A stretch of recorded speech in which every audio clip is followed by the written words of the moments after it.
Alright, hello. In this video we're going to look at an actual AP free response problem. But two things first. Number one, sometimes students ask me, do I think the AP physics exam is difficult? And the honest truth is no, because you're going to learn all the physics you need to know to take the AP exam. But the difficult part is when you look at a problem, an actual AP free response problem, do you recognize the physics that goes along with that problem? And we may run into that in this particular example. The second thing is the AP physics folks, in order to give you credit for your AP physics exam, they want to know that you had an equivalent freshman college year experience in physics in your high school class. And part of that involves doing labs, physics labs in our class. And they want to make sure that we have covered the classic physics labs. And so anyways, here we go. So we open up our AP exam and we see this picture, and it says a thin, flexible metal plate attached at one end to a platform as shown above can be used to measure mass. When the free end of the plate is pulled down and released, it vibrates in simple harmonic motion with a period that depends on the mass attached to the plate. To calibrate the force constant, objects of known mass are attached to the plate and the plate is vibrated, obtaining the data shown below.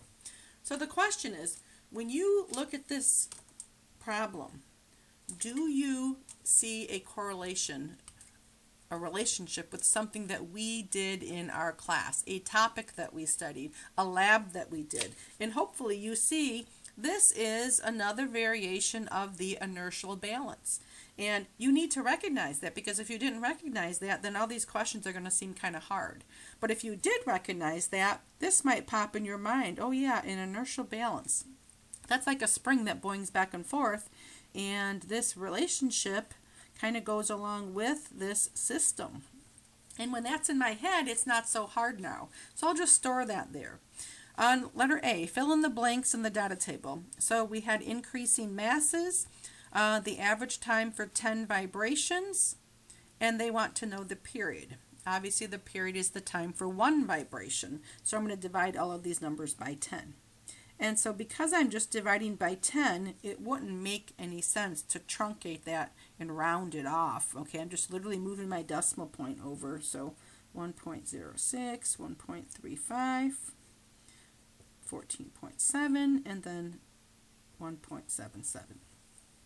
All right, the next thing, they want me to square those periods. So they're more or less, telling me what to do here. So on my calculator, I squared them. And I did round off a little bit because they gave me 3 decimal places there, so I kind of gave them 3 back here. And then they gave me like 2 decimal places there, so I'm going to give them 2 decimal places back. So I have those values. All right, the next question. On the graph below, plot t squared versus mass. So they want me to plot t squareds versus mass. I'm going to pause for a second. So if I was looking for a linear relationship, I might have done this. I might have done square root of m, and I might have moved the k over there. But they're wanting me to square the t. So they're not doing this to linearize the data. They are instead squaring everything. So I'm going to square this entire equation. So that's going to give me 4 pi squared, and that would give me plane m, and then I'm still going to move the k over here. So this is their thought process, and they're guiding me there. So I now have a graph of t squared.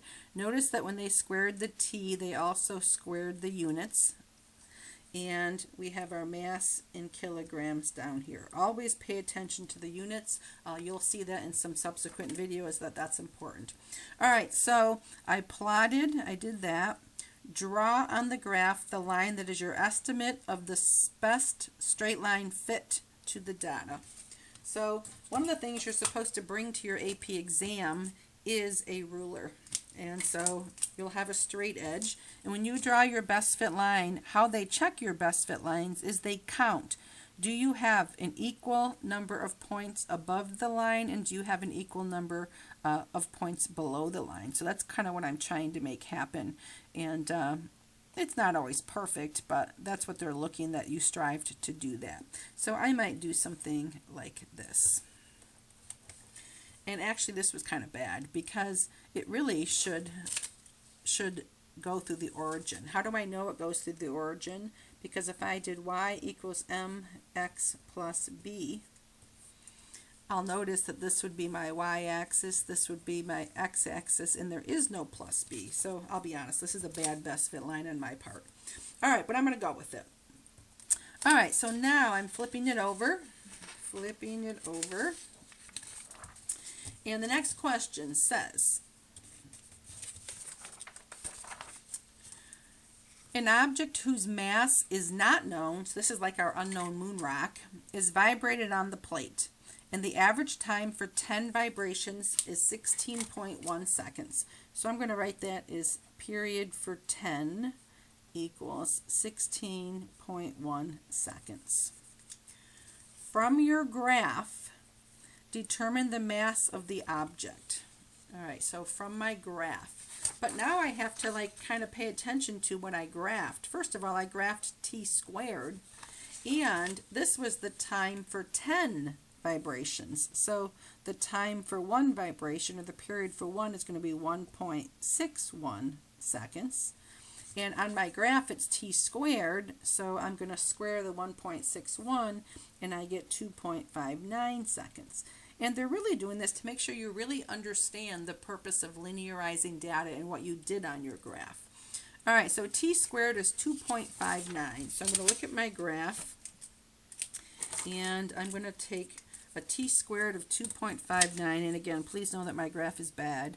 2.59, there's 2.5, so 2.59, kind of like a 2.6, I don't know, something about like that.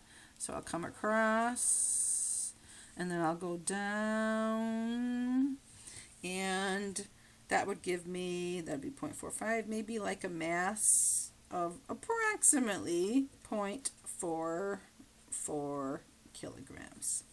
And that could be an answer to the question here on the back. So I could say that my mass is approximately 0.44 kilograms, but that's all a function of, did I draw a good best fit line? So it's also appropriate when they say from your graph, you can do linear regression on data that is graphed. So if you do it from your graph, tell them you're reading off your graph. Make sure you show what you're doing. Okay, over here I showed my thought process of how I got those t values here. I drew lines on my graph so they can see how I got my 0.44. But I could also take this a different way. And honestly, if I had time on my AP exam, I would do it both ways.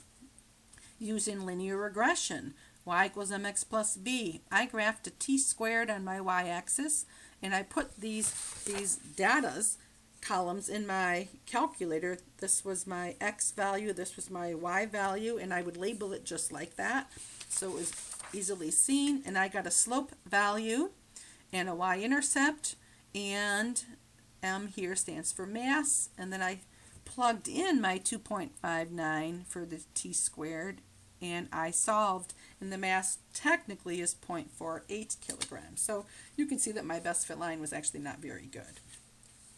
Okay, letter D. It says explain how one could use the force constant, how one could determine the force constant of the metal plate.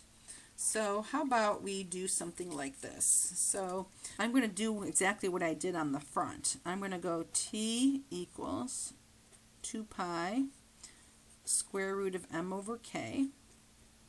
And they made me square everything, so I'm going to square everything. So T squared 4 pi squared m. And let's move the k over there again. And I'll do y equals mx plus b. And I'm talking to myself, but the person who's correcting your exam understands exactly what you're doing when you do this. All right, so the slope would end up being equal to 4 pi squared over k. All right, but they did not say calculate. They don't really want the K value. They don't want the answer. They want you to explain in words what you're doing and why. So it's okay to do this because somebody can understand what I'm doing, but now I have to hook a few words on to explain to them. So there are 12 key verbs on the AP Physics C exam, and we'll go over those verbs closer to the exam time. But explain means in words. So I would instead, or I would write this, but then I would add, here are my words. Number 1, graph t squared on the y-axis, mass on the x-axis. Do linear regression to find the slope of the best fit line. The slope would equal 4 pi squared over k. I just showed that. Solve for k. And then I did plug the values in, and I did get a k value of 6.89. But that's not the question, and that answer does not need to be there, but you can test yourself. All right, the next question. How would your answer to D change if the data was collected on a planet that had a smaller acceleration due to gravity than Earth? So I am boinging the balance up and down, but K would remain the same, okay? And this is a very common type of question. How would something change? Would it increase, decrease, or remain the same? And then to explain your answer. I wrote down there's no G in the equation, so that tells me that the acceleration due to gravity is not going to affect my K value, quite simply. All right, the next question. Can this device be used to measure mass aboard the Space Shuttle Columbia as it orbits the Earth? Yes, exactly. That's the whole point of an inertial balance. The inertial balance depends on inertial mass, resistance to change motion. Whether it's boinging up and down or boinging sideways, G is not in the equation, and the acceleration due to gravity is not affecting the inertial mass. All right, letter G. If Columbia, if the space shuttle is orbiting this many meters above the Earth, so we'll call this the space shuttle, what is the acceleration of Columbia due to the Earth's gravity? So basically, what is the acceleration due to gravity at this location?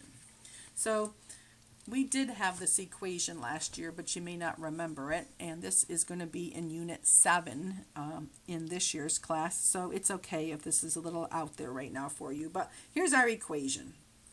So we do know that the acceleration due to gravity is 9.8 at the Earth's surface. But if Columbia is orbiting up here, there's going to be a different acceleration value. And technically, it's the acceleration due to gravity at this location, so I'll put a question mark. And so I'm solving for the acceleration due to gravity. Here's my equation. G is the 6.67 to the negative 11 gravitational constant. M is the mass of the planet that you are orbiting. And then R is the radius is measured from the center of the planet to where you are. So that would be the radius of the Earth plus how high up it is orbiting. And so the acceleration due to gravity up there is 8.92. So it was 9.8 on the Earth's surface, and it decreases, and that is the acceleration. It's due to gravity, but it is the acceleration that the Columbia Space Shuttle experiences. All right, the last question. It says, since the answer to part, this should be a G, is not 0, briefly explain why objects aboard the orbiting Columbia seem weightless. And I'll use the space station as an example. When you look at astronauts at the space station, they're all kind of floating around. When you look at astronauts in a rocket ship, they're all floating around, okay, like they're in free fall, they're weightless. But you have to get like super far away from a planet for the acceleration due to gravity to approach 0. And it's a limit theorem. It doesn't actually ever reach 0. It just gets less and less and less. So there's not a place that you can go that A is 0. So why is it that things that have an acceleration due to gravity of 8.92, like the space shuttle here, Why do things look like they are floating around and weightless when there really is truly a pretty big gravity number? So because this will be my Earth and this will be my space shuttle here, and my space shuttle is orbiting in a circular path. So that means when it's at this exact position, it has a velocity that might be pointing that way at that instantaneous moment. And it has an acceleration due to gravity that's being pulled towards the Earth. So that's kind of like, you could look at that as going up to the top of a cliff and firing something horizontally, and it has an acceleration going down, and we know that this object is going to parabola to the ground. And that's exactly what's happening here. The space shuttle is parabolaing to the ground. So if it hit the ground, it would splat, but ours is not hitting the ground. So let's just pretend now, for the sake of discussion, that the space shuttle is now over here. Well, it still has a velocity in this direction, and it still has an acceleration in this direction, and so it's continuing to parabola all the way around. And so really, it says the space shuttle, Columbia, is in a constant state of free falling towards the ground, but it never hits the ground. So it just keeps free falling, free falling, free falling. Even though gravity out here, even though the acceleration due to gravity is pretty strong, 9.82. The issue is there's no ground to hit, so it keeps free falling. So I wrote down, briefly explain, the object is in a state of constant free fall motion. So I think that'll do for that one. All right, I hope that helps you get a good start and lets you see what our AP free response problems may look like.